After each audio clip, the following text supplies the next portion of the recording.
আমরা খুব successful event আমরা আজকে কমপ্লিট হইল।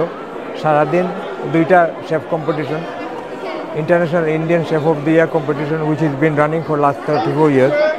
আর দিস ইজ ফার্স্ট টাইম আমরা যে culinary কুইন কুকিং কম্পিটিশন, যেটা সব মহিলাদের রাখি, women empowerment promotion. So that went very well. All the judges were very happy. So এটা 21 তারিখ নেক্সট উইক সানডেতে 21 সেপ্টেম্বর আর আইলেক কনফারেন্স সেন্টার, এখানে সবাইকে ইনভাইট করা হবো যারা পার্টিসিপেট আছে।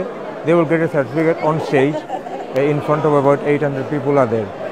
So very happy and hopefully we'll do even bigger next year. এই অ্যাওয়ার্ডে আসতে পেরে অত্যন্ত আনন্দিত। আমি জানতে পারলাম যেটা 34 বছর ধরে এই অ্যাওয়ার্ডটা প্রচলন আছে এবং এই বছরই প্রথমবারের মতো কারি কুইন অ্যাওয়ার্ড প্রচলন করা হয়েছে এবং তার সাথে মানে আরেকটা নতুন অ্যাওয়ার্ড দেওয়া হবে। যেসব মহিলারা প্রতিযোগী রয়েছেন তাদের যে সোশ্যাল রেসপন্সিবিলিটি রয়েছে সেটা পালনের জন্য একটা আলাদা অ্যাওয়ার্ড আছে। তো আমি বলবো যেটা অত্যন্ত চমৎকার উদ্যোগ এবং আমি এসেছি ওনাদেরকে একটু উৎসাহ দেওয়ার জন্য এবং ওনাদের মধ্যে যে উদ্যম দেখেছি, উৎসাহ দেখেছি, খুব ভালো লেগেছে।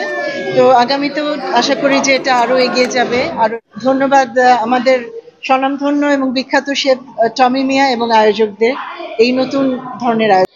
আজকে টমি ভাইয়ের শেফ কম্পিটিশন হয়েছে, যেটা আমারে সিলেক্ট করা হয়েছিল জাজ। আর জাজ মানে আপনি নিজেও বুঝরা যে কতক্ষণ কষ্টের একটা বিষয়।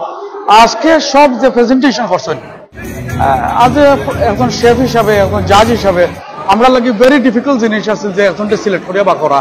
তারপরে আপনি যদি মার্কশিট দেখেন সব 1 নম্বর বা 2 নম্বর 3 নম্বর এইরকম বেশ কম হয়েছে।